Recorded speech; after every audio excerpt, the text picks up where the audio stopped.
Alors, d'un point de vue artistique, Noob, là encore, je pense que c'est la licence la plus importante d'un point de vue factuel, c'est-à-dire, je vais m'expliquer. En gros, Noob, c'est avec cette licence que j'ai appris énormément de choses. J'avais appris beaucoup de choses avec Lost Levels, qui est l'ancêtre de Noob, commencé en 2001, fin 2001, et terminé en 2007. Mais avec Noob, je suis vraiment passé de l'amateurisme, comme je disais, au monde professionnel. Et grâce au retour des fans, j'ai appris énormément. J'ai croisé aussi des créatifs, parce que le fait d'aller en festival, le fait de rencontrer des partenaires, etc., font qu'on a pu rencontrer des gens qui sont très bons, et certains ne sont pas avares en conseils. Et le fait de me nourrir de tous ces conseils m'a permis de progresser énormément. Je suis, comme je dis souvent, j'ai que 34 ans, je suis un bébé auteur, hein, ça ne fait que 7 ans que je vis de l'écriture. Avant ça, je faisais aussi de la vidéo, etc. Mais je faisais ça en parallèle de mes études de droit, je faisais ça à côté. Mais là, voilà, je suis à plein temps là-dessus, donc je progresse. Et ma plus grande fierté, c'est sans doute d'avoir contribué à populariser le transmédia dans le monde geek. Internet, on va dire audiovisuel, comme ça au moins on va pas faire d'amalgame. C'est-à-dire que voilà, à l'époque il y avait de la vidéo sur internet, mais il n'y avait pas de notion de transmédia. Il n'y avait jamais aucune web-série avant. De toute façon, c'est facile de dire ça, on n'était que 3 au début de web-série. Mais il y avait personne qui avait lancé de la web-série avec donc de la BD, des romans, avec des licences qui sont à la fois indépendantes et complémentaires, qui ne sont pas des redites de la même chose. C'est du cross-média, c'est ce que je pratique avec Néogicien en BD et en roman.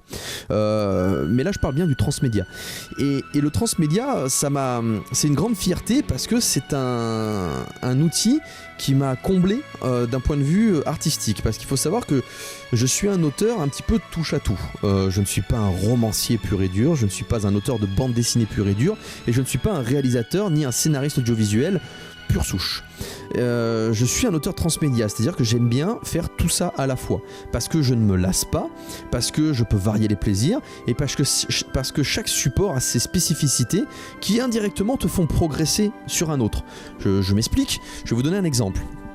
Quand je fais de la vidéo, je suis obligé d'imaginer les scènes à l'avance, je suis obligé de penser à l'avance à l'effet spécial qu'il va y avoir, de faire en sorte que les plans les uns après les autres s'imbriquent, savoir que je vais plutôt utiliser un plan large pour ce plan, puis ensuite cette scène implique un plan serré sur le visage, et puis implique un plan, encore un autre plan, enfin en gros plusieurs échelles de plans, il y a une sémantique de l'image, et bien tout ça, ça m'aide dans la bande dessinée, parce que quand j'écris ma bande dessinée, j'ai l'image en tête. Au début c'était plus difficile parce que je n'avais pas forcément le style de dessin de Philippe sur du Noob, parce qu'il n'avait pas encore commencé, mais du moment où j'ai vu ces planches, j'ai pu imaginer les planches suivantes telles qu'elles seront, et ça m'a vraiment aidé dans la conception de bande dessinée. Et le fait pareil de travailler cette imagination, toujours d'avoir des images en tête, ça me permet dans les romans d'écrire en me disant ok, donc là j'ai exactement cette image en tête, je vais décrire cette image, mais je vais la décrire de manière simple, je veux pas partir dans un style compliqué, je veux des mots faciles, je veux quelque chose qui soit fluide, et je veux que ça génère une image dans la tête de mes lecteurs. Donc c'est pour ça que je ne me considère pas comme romancier, plutôt comme un raconteur d'histoire, et j'essaye de le faire de manière la plus accessible possible. Ça peut prendre plusieurs formes, ça peut prendre la forme d'un format moins cher, j'essaye de faire du e-book, là on se lance dans le format poche, le format normal, de telle sorte à ce que toutes les bourses puissent se lancer dans l'aventure transmédia, sans que ce soit réservé aux gens qui ont le plus d'argent parce que le produit serait trop cher. J'essaye d'utiliser donc des mots simples pour que ceux qui n'ont pas forcément l'habitude d'écrire ne soient pas handicapés en se disant oh là là, j'ai du mal à rentrer dans l'histoire, etc. Il y a plein de mots compliqués, il y a des tournures de phrases un peu alambiquées, etc., etc. Donc du coup, j'essaye de simplifier ça, j'essaye de faire en sorte que la personne, avant tout, entre dans mon univers plutôt qu'elle se dise oh là là, il utilise un style vraiment intéressant, oh là là, la sémantique de l'image, là, le plan est très poétique. Non, c'est avant tout une histoire que je veux raconter. Je dis pas que je fais ça n'importe comment, mais il y a une volonté de simplifier mon style à tout le niveau. Et pourtant, le transmédia est compliqué. Quand je vous explique le transmédia exactement, vous avez une vidéo bonus dans ce DVD. Et si vous n'êtes pas sur le DVD, que vous regardez sur internet, elle est sur la chaîne, qui vous explique exactement comment voir le transmédia, les spin-offs et le cross-média d'Olydris. Ça reste compliqué, mais une fois que vous plongez dans une BD ou dans un roman ou dans la web-série, c'est simple à comprendre. Voilà, c'est l'idée. Pour moi, donc le média de base, c'est la web-série, et le reste en fait finalement qui forme le transmédia, c'est la cerise sur le gâteau, quoi. C'est vraiment des opportunités qui ont été offertes à Fabien de pouvoir devenir auteur de romans, auteur de bande dessinée, et c'est des chances qui sont exceptionnelles, puisque quand on n'est pas soi-même tout simplement dans ce milieu-là, dans ce monde-là, pouvoir être édité, c'est quelque chose qui de base est rare, quoi. Et donc surtout quand on n'a pas de précédent, qu'on s'est jamais exercé à ça. Donc pour moi c'est vraiment des opportunités qui ont été offertes grâce à Noob, grâce à la communauté et au soutien des gens. Ça a offert la possibilité à Fabien de pouvoir s'exprimer de cette façon. Il n'y a jamais vraiment personne qui s'est dit bon, je vais lancer ma série et puis je vais la lancer sur plusieurs fronts en même temps. Et c'est ce qu'a fait Fabien, et je trouve ça très intéressant, puisque voilà, on a commencé avec les séries, puis il y a eu les romans et les bandes dessinées sur les opportunités, avec les opportunités, oui. Et ce qui a permis à différentes personnes, par exemple Téchamp, je me suis en convention, on dit ouais, je connaissais la bande dessinée, et c'est que plus tard que j'ai découvert qu'il y avait une série, et j'ai regardé, et je trouvais ça génial. En fait, c'est plein de portes d'ouverture, et ça permet de compléter, ses connaissances sur le monde. C'est le moment où on dit hey, je sais plus rien. Bah non, j'en ai encore, parce que chez le roman, et puis chez la bande dessinée, etc.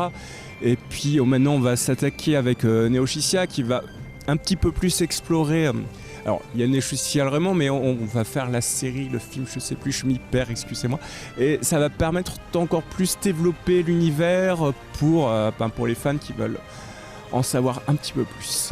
C'est quelque chose où on a été assez précurseur pour ce qui est de la web-série, développée ensuite sur d'autres supports, puisque par la suite on a pu voir Visiteur du futur qui a lancé sa bande dessinée aussi chez Ankama. Je sais qu'il y a un manga aussi qui est en préparation pour Visiteur, mais il n'y a pas que non plus les web-séries, il y a aussi certains vidéastes tels que Joueur du Grenier qui a lancé aussi sa bande dessinée. Donc je vois que le transmédia c'est quelque chose aussi qui intéresse notre, on va dire, notre tranche d'âge les gens qui s'intéressent un petit peu à nous, on a cet intérêt pour le transmédia et le fait de pouvoir développer nos univers sur différents supports, parce que la manière de raconter les histoires ne sont pas les mêmes en fonction du support. On n'écrit pas une bande dessinée comme on écrit un roman ou une web-série. On a plus ou moins de possibilités justement, que ce soit de pouvoir créer des créatures ou voilà ce qu'on veut. Quand on écrit un roman, je suppose que là pour le coup on a carte blanche, quoi. On n'a pas du tout les inconvénients d'une web-série et de devoir gérer des acteurs. Donc forcément cette liberté là, je pense que c'est vraiment le média qui est pour un auteur ce qu'il y a de plus ressemblant par rapport à ce qu'il a en tête, tout simplement. Parce qu'il n'y a pas de contraintes de budget, il n'y a pas de contraintes de lieu, de tournage, d'acteurs. Donc voilà. On a quand même marqué, on va dire, de notre petite pierre l'histoire d'Internet et des web-séries. On a, grâce à d'autres aussi, je pense surtout à Nerds et à Flanders Company qui ont été les pionniers, on a un petit peu révolutionné le monde de la web-série et surtout aussi le monde du transmédia et aussi des séries, car on a montré que on pouvait à la fois proposer un contenu qui intéresse les gens et qui était basé sur la fantasy, l'heroic fantasy, les jeux vidéo, etc. C'est-à-dire que Noob, l'avantage c'est que pioche sur plein de domaines et même si vous n'êtes pas fan de jeux vidéo, la fantasy et que la fantasy vous intéresse, vous avez le côté fantasy qui vous plaît, et inversement, etc. En termes de transmédia, c'est vrai que ce que Fabien a réussi à proposer au travers des différentes saisons de Noob, mais aussi des romans, des BD, etc., c'est à la fois de rajouter une petite pièce à l'histoire. C'est un peu comme si on avait un jeu vidéo et il y a plein de DLC et le jeu vidéo est gratuit, à côté on peut acheter les BD, les romans là où ça devient vraiment génial, c'est que en plus maintenant on est en train d'arriver à faire une autre histoire par rapport à la série Noob, c'est-à-dire Neogicia, et voilà. L'aventure purement artistique de Noob m'a permis aussi de mûrir mes personnages, c'est-à-dire que il y a certaines choses, je savais que j'allais le faire, je savais clairement que j'allais faire Fantôme cheaté, qui allait se faire bannir à un moment ou à un autre. Donc normalement Fantôme n'avait pas vocation à revenir dans l'histoire, ça devait être un choc psychologique pour le personnage d'Omegazelle qui devait le faire évoluer d'une certaine manière, le fait qu'il n'ait plus d'idole, le fait qu'il soit livré à lui-même, qu'il n'ait plus de modèle, d'exemple à suivre, et le fait aussi que Fantôme soit un tricheur. Et ça c'est une chose qui a évolué parce que au moment où j'ai dit bon ben voilà, moi j'ai fini pour Noob, vous me verrez plus jamais dans Noob, hein, j'ai terminé mon histoire. Avec les acteurs c'était c'est con, je veux dire depuis qu'on fait du film amateur à l'époque, on a toujours tourné ensemble, il y a toujours eu des moments où on s'amusait ensemble, tu vas pas juste être derrière la caméra sans jamais intervenir, etc. Et c'est vrai que en y réfléchissant je me disais ouais c'est vrai que c'est dommage, j'aime bien quand même, hein, même si jamais à l'époque j'avais pas forcément du monde pour me filmer quand j'apparaissais, c'était rigolo, c'est rigolo d'être devant la caméra même si je joue pas très bien, c'est rigolo. Donc du coup j'ai inventé l'histoire de Fantôme qui revient niveau 1 et ça a apporté un petit peu de piment à l'histoire et ça c'est un truc que j'aime bien, le fait de rebondir. Par exemple Arthéon, même si à un moment donné il devait péter un câble, ça n'avait pas forcément vocation à se terminer avec il devait pas forcément devenir un ennemi, l'ennemi numéro 1, le boss de fin. Ça c'était pas prévu vraiment comme ça.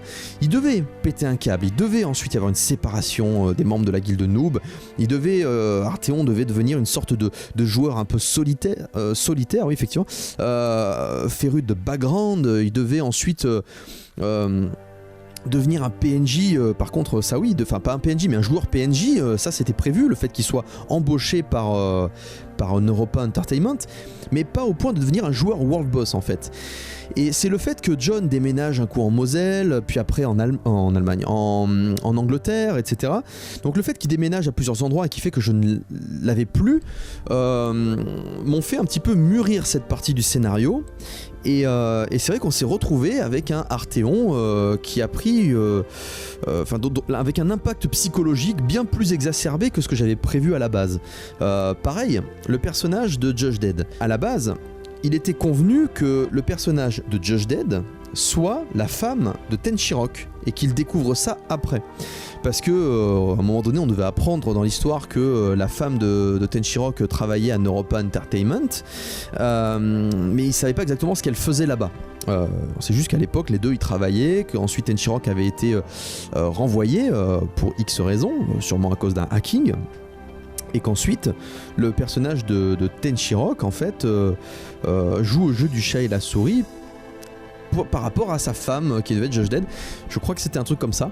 Et finalement il a été décidé que ce serait son fils, tout simplement parce que Lucas était parfait pour le rôle, et ensuite parce que le conflit père-fils était quand même plus rigolo, avec les crises d'adolescence, avec les fugues, avec les caprices, avec le besoin d'affirmer son identité. Donc du coup on a fait de Tenchirok un père qui réussit tout, ultra charismatique, et un enfant étouffé, écrasé par l'omniprésence de son père, et un père qui plutôt que de laisser son fils respirer un petit peu et faire sa vie, a tellement envie de recoller les morceaux que du coup il devient envahissant et qui devient le pire cauchemar du fils, qui à chaque fois est totalement c'est ça, étouffé par son père. Donc voilà, comme vous voyez, il y a des différences, il y a des choses qui ont évolué, et je pense que toutes les œuvres du monde évoluent avec le temps. Et ce qui est intéressant avec Noob, c'est que je savais d'où je partais, je savais à peu près où j'allais, je savais par quel point je devais passer obligatoirement, mais le fait que les acteurs ne soient pas professionnels, je ne savais pas exactement qui allait être mis en avant pour aller de ce point à l'autre. Donc de temps en temps, on avait des scènes avec Ivy, de temps en temps des scènes avec Couette, avec Fantôme aussi. Il n'y avait pas forcément les 4 noobs pour tenir l'histoire. Et ça, c'était plutôt cool. C'était plutôt cool de devoir s'adapter constamment parce que ça fait travailler l'imagination, ça fait travailler sa réactivité. Et ça, c'est très utile, y compris quand vous écrivez une BD ou un roman, toujours s'adapter à tout. Et ça, j'ai trouvé ça très intéressant, mais ça demande une rigueur implacable. Ça vous demande d'écrire une bible commune, parce que le transmédia, c'est un piège absolu. Il y a quelques coquilles, je pense. En tout cas, il y en a qui ont été localisées, pas des très graves par contre. Par exemple, à un moment donné, avant que Neogicia soit écrit, il est donné un âge pour le PNJ de Saria Blood, ce qui est totalement débile. Pourquoi on donne un âge à un PNJ ? Là, le fait est que j'avais écrit un âge, et je crois qu'elle avait 22 ans, 23 ans. Et c'était pas possible parce qu'elle pouvait pas être technograde à 22 ans, 23 ans parce qu'elle commence à 18 ans, je crois, un truc comme ça, ou à 20 ans. Dans la véritable histoire de Neogicia. Donc du coup, dans l'édition d'après, j'ai gommé l'âge dans les romans. Vous avez certains romans où vous avez Sally qui a un âge, dans le roman 3, je crois, de Noob, et les romans d'après où l'âge n'est plus mentionné. Pareil pour Maître Zen, à un moment donné, son vrai nom c'est Robert Dumoulin, mais je sais pas pourquoi, au tout début, avant que je sois certain de ce nom-là, je lui en avais donné un autre, et du coup il a 2 noms, à un moment donné, dans les vieilles éditions du roman 1 de Noob, il a un autre nom que Robert Dumoulin, ça a été corrigé ensuite. Donc voilà, il y a des petits problèmes comme ça d'ajustement. Pareil, certaines personnes auront reconnu l'actrice qui joue le Golgotha ou l'actrice qui joue Pyronès, qui font les esprits des Noëls passés, Noël présents, je crois, de l'épisode 10, le spécial Noël de la saison 1. Donc voilà, avant d'être des personnages importants, ce sont des personnages qui sont des figurants en fait, parce qu'on ne les connaissait pas bien au début, parce que il faut quand même du temps avant de donner un rôle important à quelqu'un. Pareil, Heimdall dans ce même épisode a un curseur de MJ. Normalement ça devait être un maître du jeu à l'époque, c'était avant de créer Judge Dredd, il me semble, ouais. Et avant de décider que tous les maîtres du jeu porteraient une cape, je ne sais plus exactement, mais en tout cas voilà, à l'époque c'était pas le chef de la guilde de justice, le personnage d'Heimdall était un MJ, il y a un curseur MJ au-dessus de sa tête, ça fait partie des petites coquilles qui existent et qui sont ajustées ensuite. Mais bon, quand on voit l'adaptation de X-Men au cinéma et qu'on voit toutes les coquilles, ça fait relativiser quoi. C'est pas très grave de faire des petites coquilles comme ça, qui sont des coquilles on va dire, de licences qui sont amenées à mûrir et à évoluer. Là où avec des millions d'euros, les mecs sont capables de faire des incohérences assez énormes. Ou de passer sans explication, par exemple le professeur Xavier qui ressuscite dans le corps d'un autre personnage et on n'explique pas vraiment pourquoi finalement il redevient chauve avec son corps d'avant dans l'épisode d'après, enfin voilà, des trucs comme ça, donc bon, ça va, en disant que ça reste dans la jauge de l'acceptable. J'ai pas l'impression qu'on est à la fin de quelque chose, on est à la fin d'une page de la web-série, mais la licence en soi, pour moi, elle est pas finie. C'est une noob, Fabien a créé quelque chose et on a tous amené, je pense, une petite pierre à l'édifice.